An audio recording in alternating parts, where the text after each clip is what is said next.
आज सकाळपासूनच खूप पटापटा कामं उरकायचं ठरवलंय, कारण आजपासून मी बनवणार आहे दिवाळीचा फराळ आणि सुरुवात करणार आहे चिवडा आणि लाडूपासून.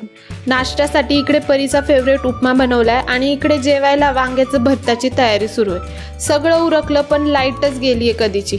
म्हणलं तोपर्यंत मागच्या वर्षीचे दिवे काढू. आता हे दिवे मी निरमा आणि गरम पाण्यात भिजवून मस्त स्वच्छ करून घेणार आहे. आणि हे काही नवीन दिवे पण घेतलेत मी यावर्षी. कितीही दिवे घरात असले ना तरी एखादा तरी दिवा दिवाळीला नक्की विकत घ्यावा. माझं तर सारखं लक्ष या घड्याळाकडे पॅनकडेच आहे. 3 वाजून गेले तरी लाईट यायना. चला बाबा 4 वाजले, लाईट आली, पटकन चिवडा बनवूया. यासाठी मुरमुरे, फरसाण, मका पोहे, खोबरे, शेंगदाणा, कढीपत्ता, जिरे, मोहरी, तिखट, मीठ एवढंच सामान लागतं.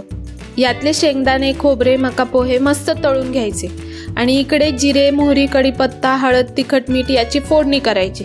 आता सगळं सामान या मुरमुऱ्यामध्ये टाकायचं आणि फोडणी पण टाकून मस्त मिक्स करायचं. काही कमी वाटत असेल तर तुम्ही वरतून ॲड पण करू शकता, काहीच प्रॉब्लेम नाही आहे. आणि बेसन पिठाचे लाडू तर खूपच सोपे आहेत.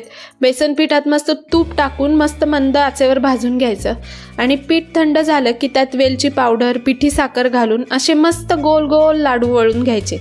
हे लाडू आमच्या आहोंना खूप आवडतात बरं का. तुम्हाला दिवाळीच्या फराळातला कुठला पदार्थ आवडतो कमेंट करून नक्की सांगा.